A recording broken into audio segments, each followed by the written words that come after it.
देखिए अभी जो है 3 दिन आप लोगों का टॉपिक 1857 से 1947 तक चले, ठीक है ना। अब इसमें जितना भी होगा आप लोगों को बताया जाएगा। सबसे पहले 1857 क्रांति के बारे में आप लोगों को पढ़ाया जाएगा, ठीक है ना। आप लोगों ने हालांकि पढ़ चुके होंगे, क्या जानते हैं 1857 क्रांति के बारे में क्या है, तो जानते हैं आप?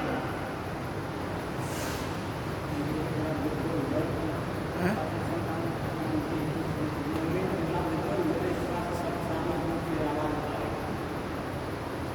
आप लोग बांदा के हैं, बांदा का क्या योगदान 1857 क्रांति में?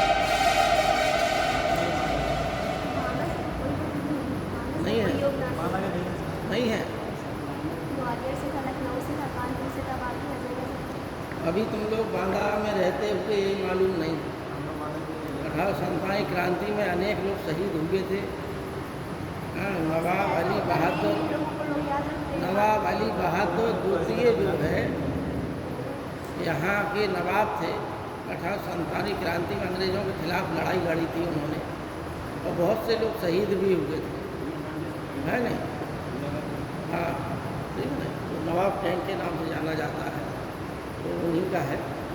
और यहाँ भी भूलागढ़ किले में भी लड़ाई हुई थी 1857 की, बहुत से लोग शहीद हुए थे, तो ये भी योगदान है। आप लोग मानो सवेल के उसमें इंटरव्यू में जाएंगे और भी इसके बारे में ज़्यादा, हालांकि अभी हमें जो है 1857 क्रांति के बारे में पढ़ना, ठीक। देखो अब तो 1857 क्रांति समझने के लिए 3-4 चीज़ें आपको समझना जरूरी है। क्या क्या कि 1857 क्रांति का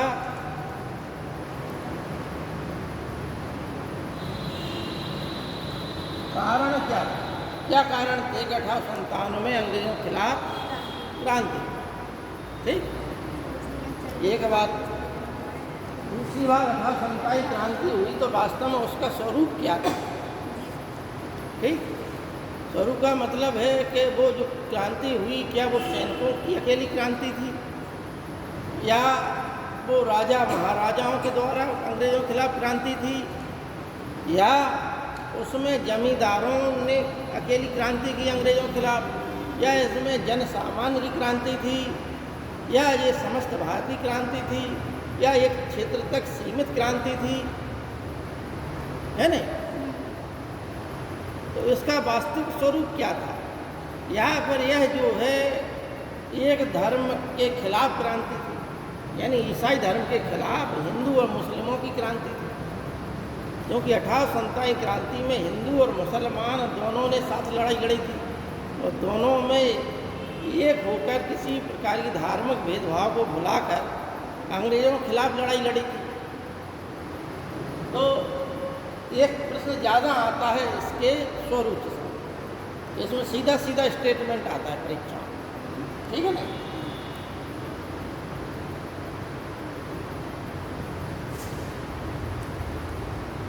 पहले समझना है 1857 क्रांति के कारण क्या परिस्थितियाँ ऐसी उभरी कि 1857 क्रांति प्रारंभ हुई, ठीक। बेटा मोबाइल चालू कर दीजिए।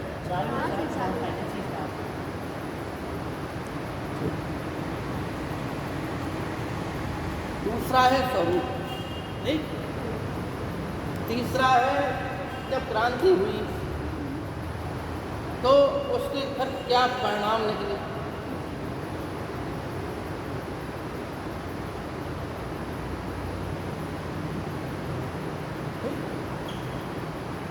यानी क्रांति तो अंग्रेजों ने दबा ली, लेकिन अनेक चीज़ों में परिवर्तन। ईस्ट इंडिया कंपनी का जो प्रशासन था वह समाप्त हो गया, और पूरी प्रणाली ब्रिटिश सरकार के अधीन। सबसे बड़ा परिवर्तन। इसके और भी अनेक परिवर्तन हुए, वो डिटेल में आप लोगों को अभी पढ़ाते हैं, ठीक है ना। एक कारण, दूसरा स्वरूप, तीसरा परिणाम। अब इसमें आप लोगों को एक चीज़ और ध्यान देना है, वो क्या है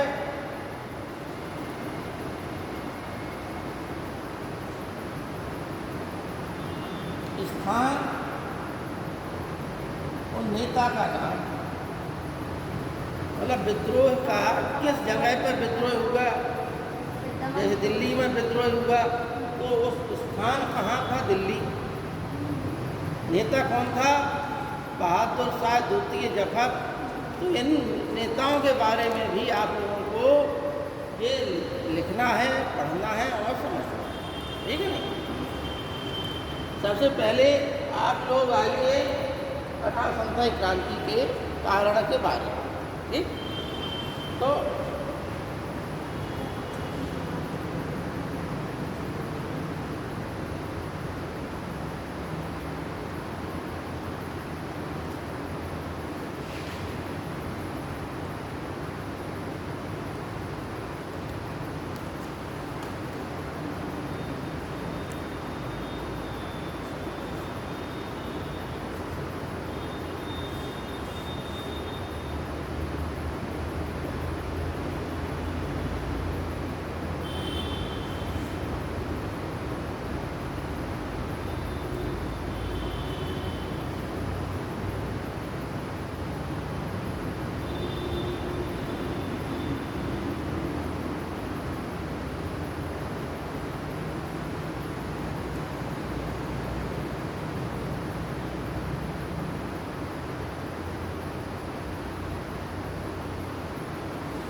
इतने 6 पॉइंटों के अंतर्गत हम 1827 क्रांति के कारण को समझ सकते हैं, ठीक है ना।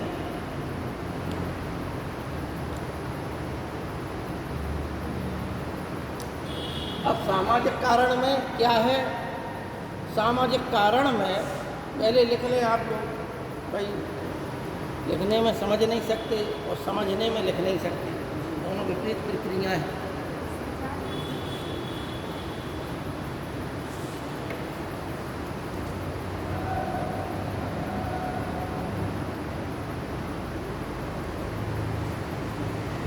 स्नातक सभी लोग हैं क्यों? हम लोग स्नातक हो, अभी फार्म आया होगा, डाले होंगे आप,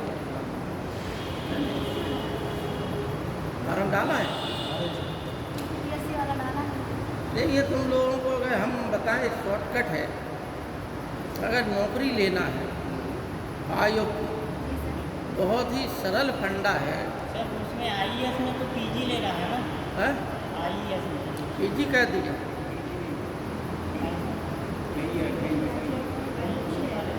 आईएएस और आईएसएस। आज देखो,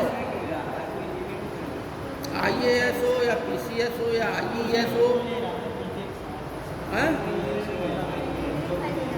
या आईएफएस हो या आईईएस हो, सब में जो है ग्रेजुएशन लेवल ही मांगा है।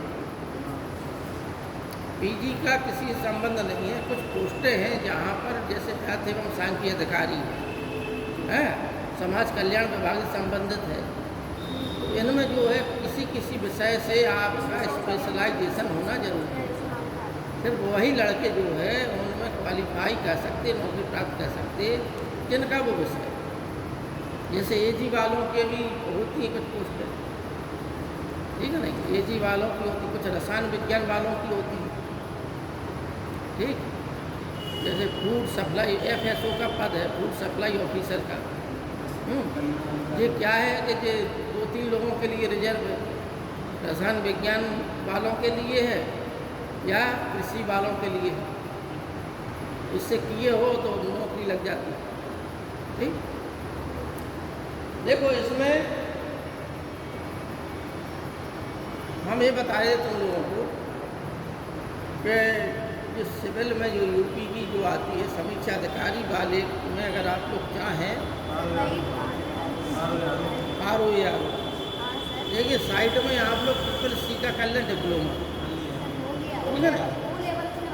हाँ, और हरदेव बाहरी वासुदेव नंदन, ठीक, नालंदा प्रकाशन की बुक आती है हिंदी की, और हरदेव बाहरी, उसका पूरा व्याकरण रट लें आप लोग, जो सिलेबस में दिया है ROAR, ठीक है नहीं।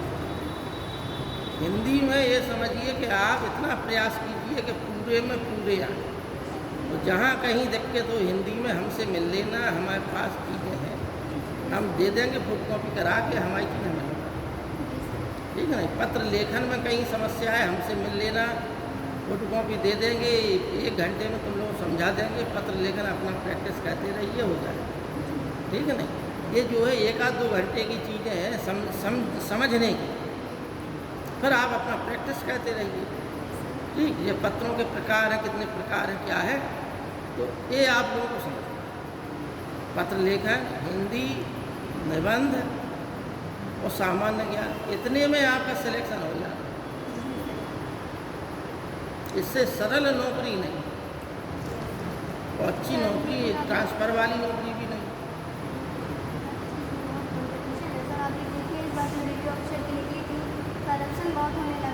बेटा एक चीज़ है कि अगर कंपटीशन ना हो तो आपकी योग्यता का पता किससे, आप योग्य हैं या नहीं हैं।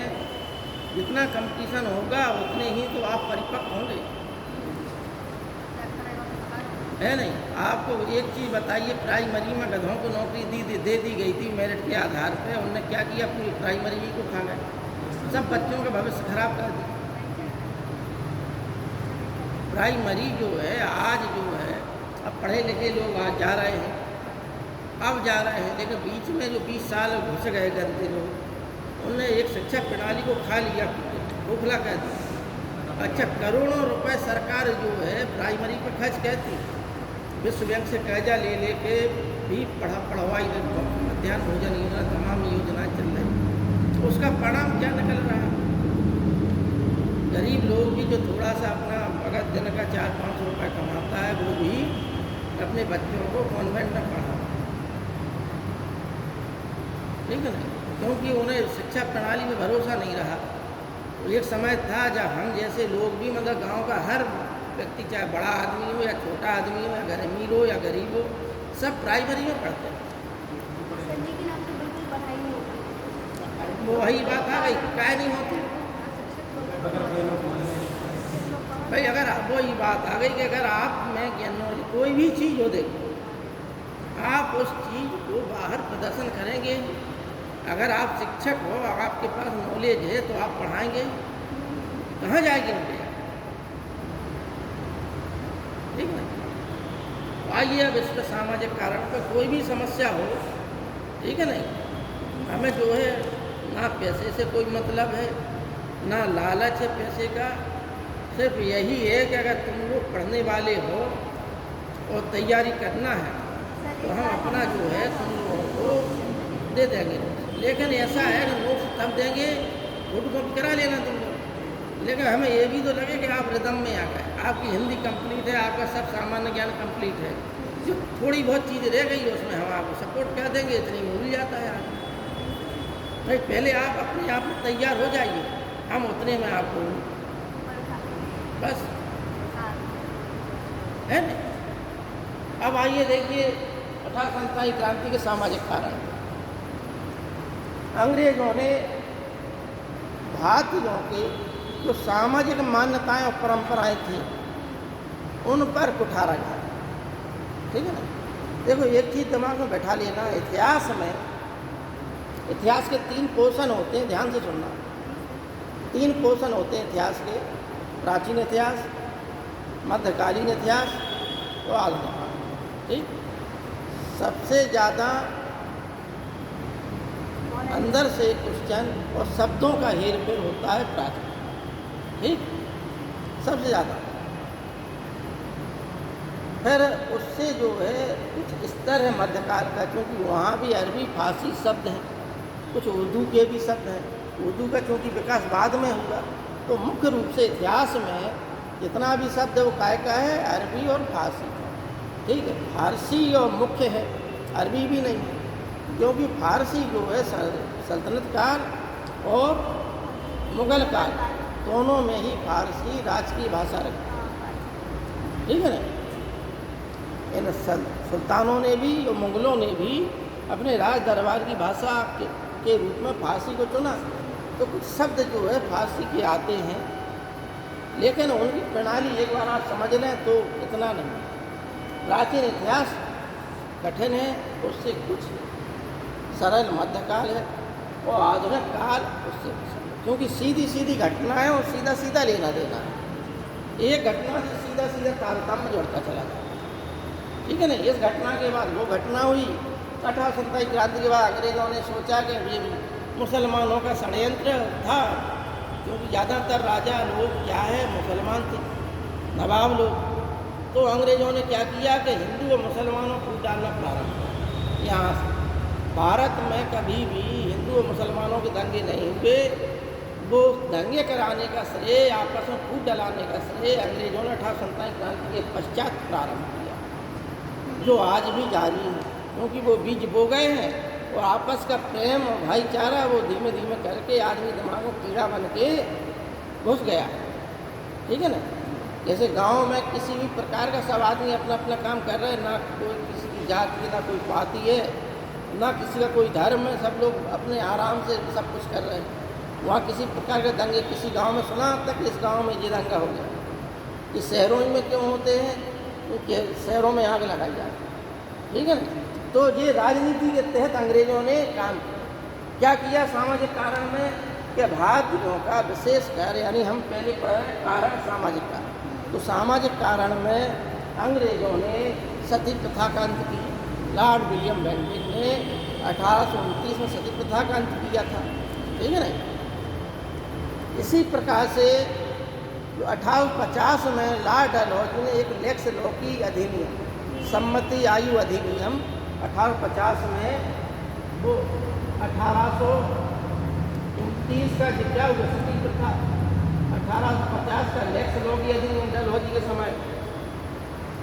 ये 1850 वाला इसमें चला जाएगा बेटा, क्योंकि धर्म से संबंधित है, ठीक।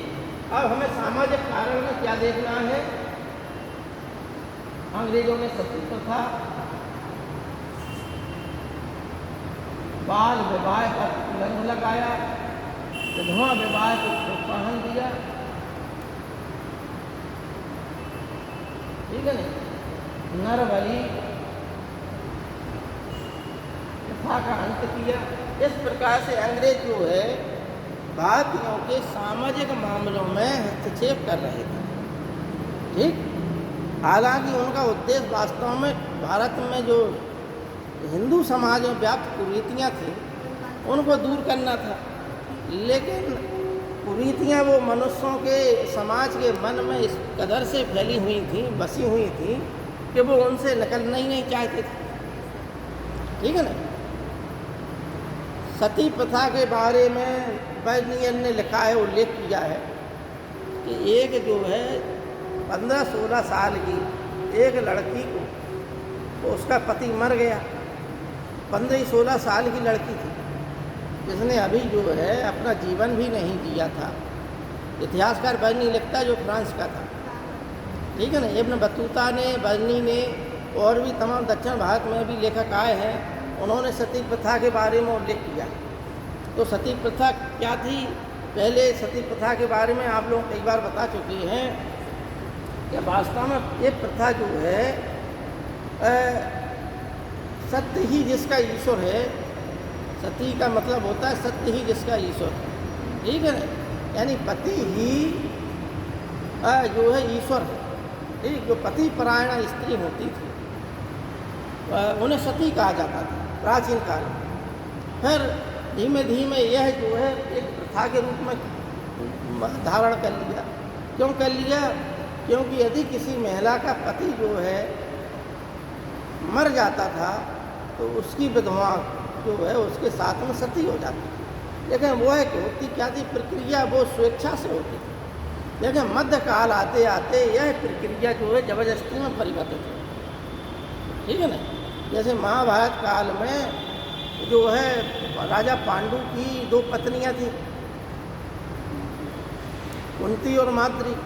तो जब पांडु की मृत्यु हुई तो जो है माद्री उनके साथ में सती हो गई थी, ठीक है ना। लेकिन वहाँ कोई जो जबरदस्ती वाला काम नहीं था, स्वेच्छा होती थी, ठीक है ना। लेकिन अब यहाँ हो क्या रहा, जिस प्रकार बर्नियर उल्लेख कर रहा कि 15-16 साल की लड़की को, जिसका जो है अभी जिंदगी का कोई भी रंग जिसने नहीं देखा, बहुत ही सुंदर खूबसूरत सब प्रकार से संपन्न, उसे रस्सियों में बांध के उसे जो है एक नशीला पदार्थ पिला के जबरदस्ती जो है चिता पर, पति की चिता पर लिटा दिया गया। वो चिल्ला रही है, रो रही है, लेकिन उसके चिल्लाहट और रोने की कोई परवाह नहीं कर रहा।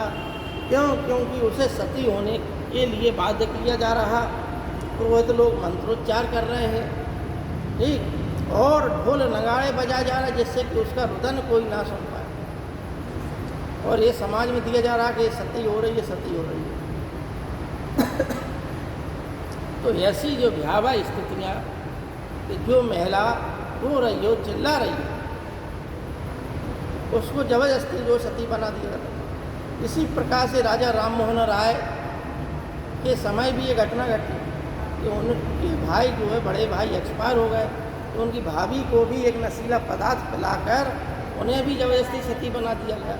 तब राजा राम मोहन राय ने निश्चय किया था कि ये प्रथा जो है बंद होना चाहिए। तो राजा राम मोहन राय ने लॉर्ड विलियम बेंटिंग के सहयोग से लॉर्ड विलियम बेंटिंग को एक प्रथा के बारे में बताया।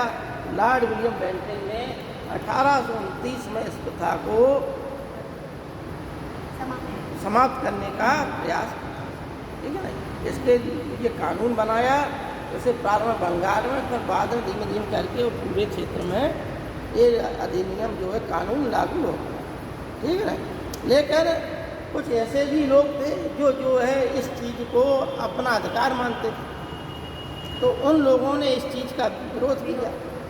कुछ ब्राह्मण वर्ग भी था, कुछ राजा महाराजा लोग भी थे, जैसे राधाकांत देव, उन्होंने इस चीज़ का विरोध किया। बंगाल के ही थे राधाकांत देव, राजा थे, ठीक है नहीं। उन्होंने विरोध किया, सती प्रथा का समर्थन किया। तो इससे क्या होगा कि भारतीयों के मन में अंग्रेज़ों के प्रति ये भावना धारण कर गई कि अंग्रेज लोग हमारे धर्म को नष्ट कर, हमारी सामाजिक प्रथाओं को नष्ट करना चाहते। समझ आ गई बात। अब राजनीतिक कारण देखिए, इस समय राजनीतिक कारणों में दो लोगों का विशेष योगदान। कौन कौन का?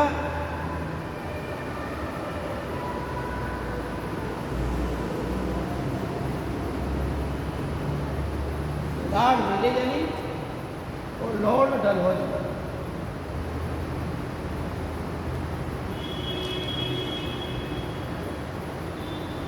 इन दो लोगों का योगदान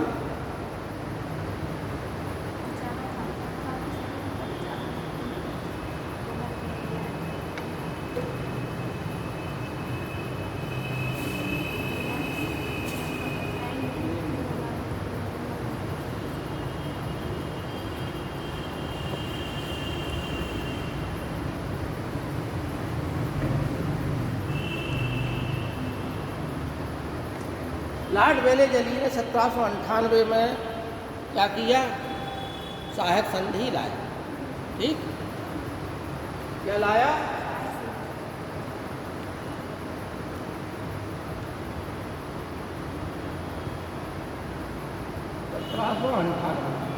सबसे पहला सहायक संधि स्वीकार करने वाला राज्य कौन था? हैदराबाद, ठीक है।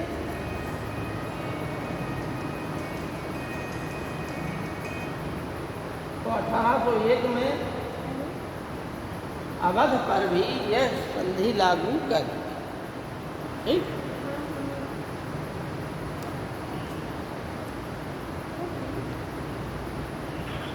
अब आप लोगों में से वो भी विद्यार्थी बताए कि यह जो है सहायक संधि क्या थी, मालूम है किसी? हाँ, ये चीज़ है।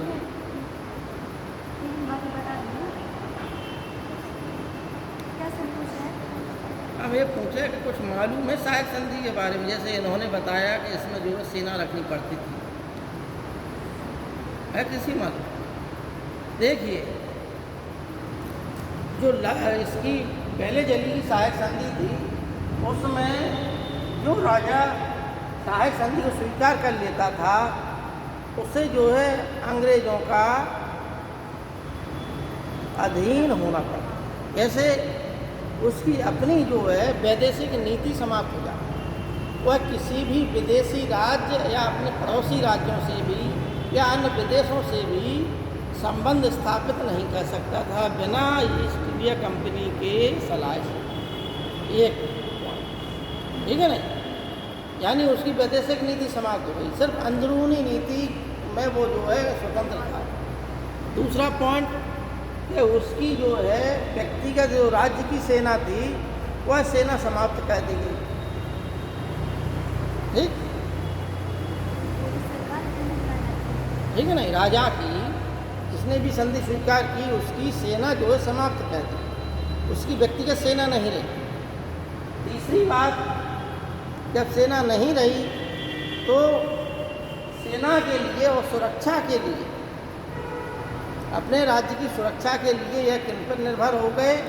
अंग्रेजों पर। और ये सहायक संधि का ही वो था अंग, उसमें एक कॉन्ट्रैक्ट होता था कि आप सुरक्षा के लिए हम पर निर्भर रहेंगे, हमारी सेना जो है आपके राज्य की रक्षा करेगी और उसके लिए आपको एक धन जो है उस सेना के रखरखाव के लिए देना। ठीक, हम उसको धन के रूप में भी ले सकते हैं। अगर कोई उपजाऊ क्षेत्र है तो सेना खर्च के रूप में आपका कुछ भौगोलिक ज़मीन हम आपकी सेना खर्च के लिए भी ले सकते हैं। धन नहीं लेना होगा तो हम भूमि ले लेंगे, ठीक है नहीं। तीसरी बात, आप कुछ गड़बड़ ना करें इसलिए एक हमारा रिप्रेजेंटेटिव यानी एक हमारा प्रतिनिधि, जिसे एडजुटेंट कहते थे, ठीक है नहीं, जैसे प्रतिनिधि बोल लीजिए, तो एक हमेशा जो है दरबार में बैठा रहेगा और आपकी सब गतिविधियों पर को देखता रहेगा, नियंत्रण करेगा। अगर आपने कोई गलत काम किया तो वह जो है पूरा वह जो है प्रतिनिधि ईस्ट इंडिया कंपनी के प्रति वफादार था, राजा के प्रति वफादार नहीं, क्योंकि वह जो है राजा की गतिविधियों पर नियंत्रण के लिए था, राजा कोई काम गलत ना कर पाए। लेकिन यह प्रतिनिधि जो है बाद में क्या करने लगे, अपने पद का दुरुपयोग करने लगे। वहीं बैठे बैठे अब भाई खाली बैठा आदमी तो क्या करे, राजा को सलाह देने लगा, तुम ऐसा करो, तुम वैसा करो, यानी कि अब वही जो है ईस्ट इंडिया कंपनी का यानी क्या हो गया, हस्तक्षेप करता हो गया। हर चीज़ में राजा जो है धीमे धीमे करके पंगु हो गया, राजा की सब शक्तियाँ खत्म हो गई। ठीक, ना तो वो अपने पड़ोसी राज्यों से संबंध स्थापित कर सकता था, ना दोस्ती कर सकता था, ना सैनिक संबंध स्थापित कर सकता था, ना रक्षा संबंधी वाले संबंध स्थापित कर सकता था, ठीक है ना। यानी वैदेशिक नीति, सैनिक नीति, रक्षा संबंधी नीति, ये सब नीतियाँ जो है सहायक संधि के द्वारा सब समाप्त हो गई और किसके अधीन हो गए राजा?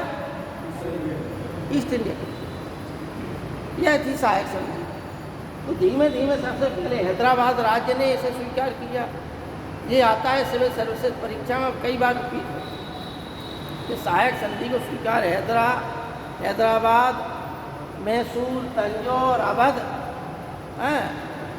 ये आदि और भी राज्य थे जिन्हें जो है सहायक संधि के तहत जो है जिन्होंने स्वीकार की थी। ठीक, फिर इधर जो है पेशवा, सिंधिया,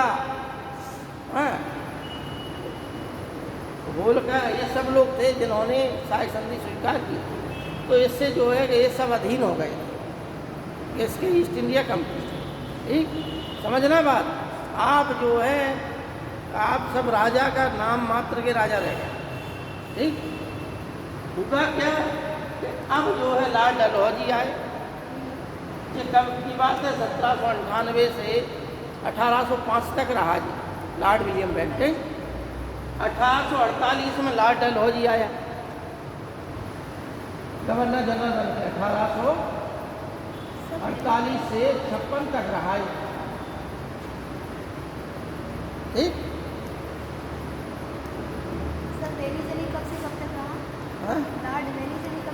लॉर्ड वेलेजली 1798 से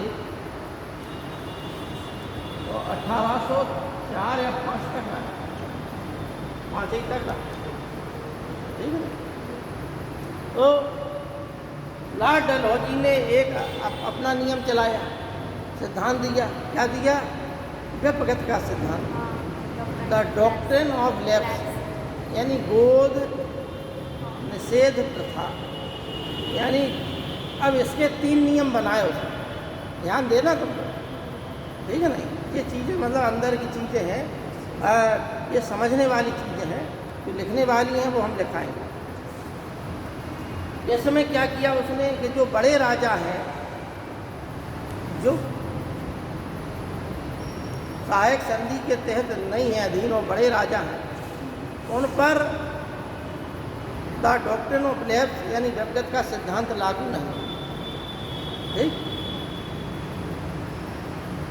जो जिन्होंने सहायक संधि स्वीकार की है, ठीक है नहीं, उन और मध्यम श्रेणी के राजा हैं, उन राजाओं पर ये सिद्धांत लागू है। क्या सिद्धांत था? ये सिद्धांत था कि यदि राजा की मृत्यु हो जाए और राजा के कोई पुत्र नहीं है तो राजा का राज्य जो है अंग्रेजी राज्य में मिला लिया जाएगा। ठीक? और राजा को अपना उत्तराधिकारी गोद लेने का, राजा यानी अपना उत्तराधिकारी किसी भी अपने वंशज को, लड़के को गोद के रूप में राष्ट्रगादा बैठा सकता था। इसके लिए उसे ईस्ट इंडिया कंपनी से परमिशन लेनी है। ठीक है नहीं? इस संबंध में वो कंपनी जो है उन्हें स्वीकृति दे भी सकती थी और नहीं भी दे सकती थी। समझना बात को। 3 प्रकार की नीतियाँ थी लॉर्ड डलहौजी की। एक जो स्वतंत्र और बड़े राजा हैं उनके ऊपर लागू, जो सहायक संधि स्वीकार की, ठीक, और मध्यम श्रेणी के राजा हैं, यदि वो उनके उत्तराधिकारी नहीं हैं तो गोद लेना चाहते हैं तो उन्हें एक अर्जी, एक एप्लीकेशन ईस्ट इंडिया कंपनी को लिखना पड़ेगा। उस एप्लीकेशन को स्वीकृति देना और ना देना, यानी आप अपना उत्तराधिकारी चुन भी सकते हैं और नहीं भी चुन सकते। हमें मंजूर है तो आप गद्दी बैठा दीजिए, हमें मंजूर नहीं है तो आप गद्दी पर नहीं बैठा सकते, यानी आपकी मृत्यु के पश्चात आपका राज्य समाप्त। ठीक है नहीं? ये जो है दूसरे प्रकार की नीति थी। तीसरे प्रकार की नीति क्या थी कि जिन राज्यों को अंग्रेजों ने विकसित किया और उनका कोई उत्तराधिकारी नहीं है राजा के पास, उन्हें जो है किसी भी प्रकार का उत्तराधिकारी चुनने यानी उन्हें गोद लेने का अधिकार नहीं। पहला स्वतंत्र है, दूसरा बिल्कुल नहीं ले सकते, बीच वालों को ले सकते हैं और नहीं भी ले सकते। समझ में आ गई बात? शॉर्टकट में आपको डॉक्ट्रिन ऑफ लैप्स यानी व्यक्तिगत का सिद्धांत यानी अपना उत्तराधिकारी गोद लेने का सिद्धांत क्या था? तो ये था लॉर्ड डलहौजी का। ठीक? इसी के तहत इसने अनेक राज्यों को अपने राज्य में मिलाया। लेकिन घटना कब घटी?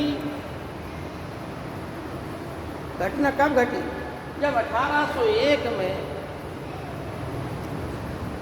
सॉरी ये तो सहायक संधि थी, ठीक है, जब 1856 में